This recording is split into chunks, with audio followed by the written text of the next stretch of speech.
السلام عليكم ورحمة الله وبركاته. أكم جرتن نجا جرتني أيا جرت بقى نجا جرتني عندي وسما مكينة أو فجرو ما تنعرف في سيتن شيري ويرجع تيك توك يرنمني وشير نرقوه شيري سنبك ما براتي نابتي كانت أركي يو أركو بيتني مالت إيسين فكاته كاليسا دينجد جتشودا firati enna takka jechuudha nama ani beeku nama akka gaarii waliin dhiyaannu meeshaa tiktookii irraa bitachuu barbaadde meeshaa sanniin lallaaltee kaate jidduun ana yaadatte jechuudha akka ani tiktookii irratti meeshaa beeksisu na yaadattee narra bilbiltee andee misraa istila wanna tiktook shoppii qabdaami hin daladdaa meeshaan kun si bira argamaa jettee nadda qolte jechuudha natti bilbilti yeroo na bilbiltu meeshaa sanatti as ergi jedheeni achi sheer narra gootee aad godhee hunda isaa indee yeroo laalu jette yeroo laalu meeshaa hedduu bituu deeme yeroo laaleetiin hin jedhu maaliif isiin hin arganne namni kenna maaliif irraan arganne isiin tiktok shoppii daladdiimi bakka biraatitti hanga namni biraa irraa argatu maaf isiin irraan arganne jedhee sheer sirra godhuu qaba si bilbiluu qaba jedhee si bilbilee beektani waggaa tokko ol walii bilbilnee hin beeknu akkanuma duraan wal beekna wal dubbisna waan biraatiin wal beekna ture amma mootuu narra dawwalteetumaan kanumaaf narra dawwaltee meeshaa kanneen irra kaahinaan jetti inna mana taa'aara watakka godhaa hin turre na bilbiltee aad godhe paawundii 20 ol na dalasiiste jechuudha mee namni keerii akkanaa walii dalagu jira nama meeqatu tiktok shoppii irratti meeshaa hedduu bitattan ambarraa bitattan malee nurraan bitattan amalli biyyaa jechuudha amalli biyyaa yoo jedhu isinii hima akkami amalli biyyaa jettanii na gaafachuu dandeettan isinii hima dhaggeeffadha amalli keenya ka biyyaa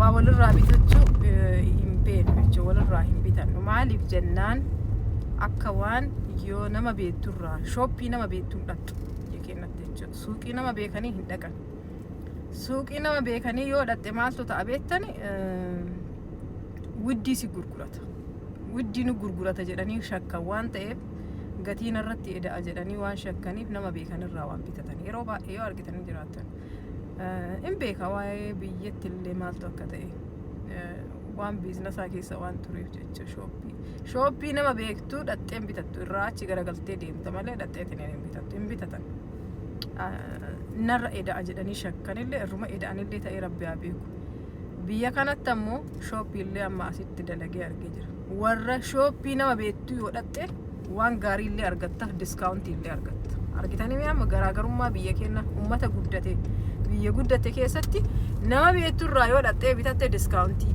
parsantii wayisii qannasan diskaawuntii argatta waan bareedaas kennan waan ekspaayirdii hin taane siif kennan biyya keenya ammoo nama beekturraa waan badaana gurgurate jettee shakkitaa gatiillee na edaa jettee shakkita tiktok shoppii kennallee ummanni kenna maal nu godha nama beekan irraa hin bitan bakka nama beekturraa bituun oh my god akka waan amma fakkeenyaaf hisaaba waan akka ayyuu naa hisaabu fakkeenyaaf kainaa jarri naan kennitu kanaa kennu eenyunnini nama biraatii fi nama biraati garuu nuti immoo maal goona nama beennurraa amala akkasii hin qabu nama beennurraa bitachuu hin barbaadu bakka akka waan inni argate namni biraa ka argate itti gammachiisuuti natti fakkaate paarkii dhabe akkana zooraaraa meeqoya paarkii argadheetiniin akka gaarii isin himana eega akkasitti nama beennurraa waa bitachuu yoo isin jalaallee irra deddeebi'aa jiraadhe dhiifa manaaf godha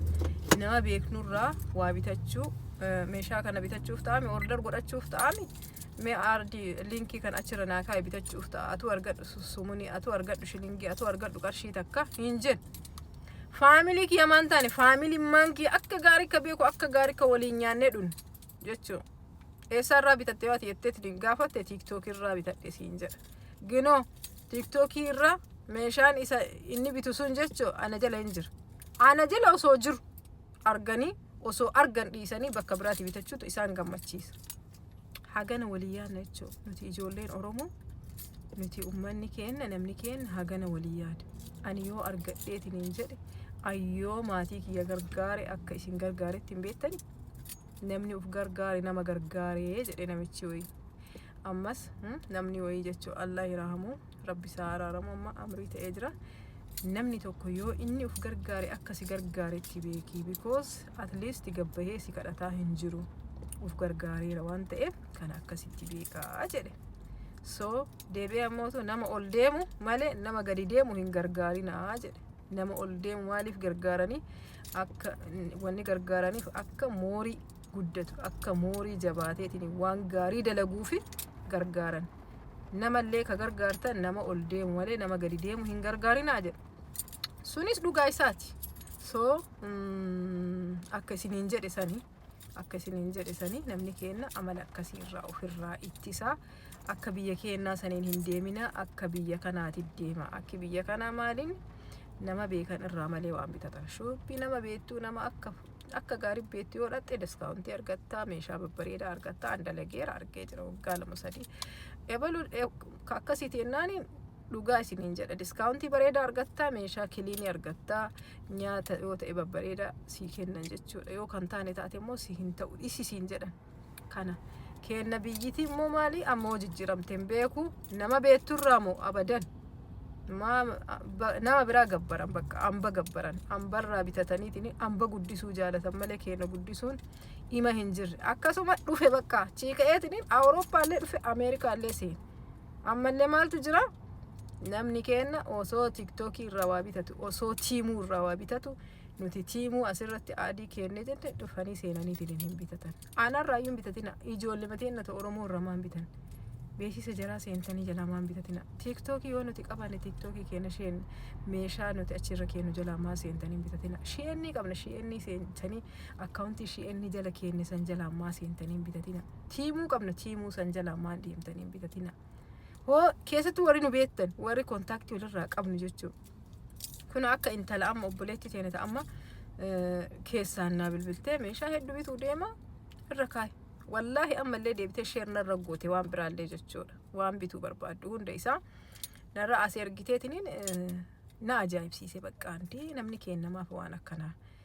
Akka namaan goone miti. Haga yoomii isin narraa bittaniitiin na guddisaa miti jechaan jechumaaf na taazzabsiiseetiin yeroo baay'ee argee ilaalee jedhu irra hedduun kenna akka waan kenna gatii isaa eda'aa wayii ta'e kaampaaniin tokko warri tokko ummanni tokko seentanii yoo ilaaltaniitiin waa jaalattan kana barbaannan jettanii keessaan hin jettan takka bilbilaan keessaan na dubbisaa miti foolowara walirraa qabna meeshaa kana qabda kana nuu kaa'ee sirraa bitanna irra kaayeetumaan bitattan jechuun akkasii amala akkasii sanni osoo godhattanii akka amma isiin tun meeshaa achirra kaayinaan jettee achirraa narraa bitattee jechuu barbaadeeti. Wallaahi asumaanu hedduu takkasi galateeffadha baay'ee galatoomi walirraallee turreerra garuu mootu ati sababa kanaan na bilbilteetiin meeshaa kana achirra kaayiin bitadha jechuu keetitti an dhugaa siin jedha baay'ee galatoomi siin jedha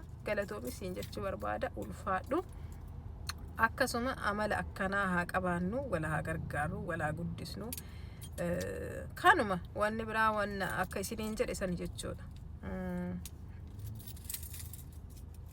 Haasaa heddumeessuuf osoo hin taane waan akkasii osoo ta'e bareeda jechuu fi yeroo gaarii qabaadhaa nagahaan tura.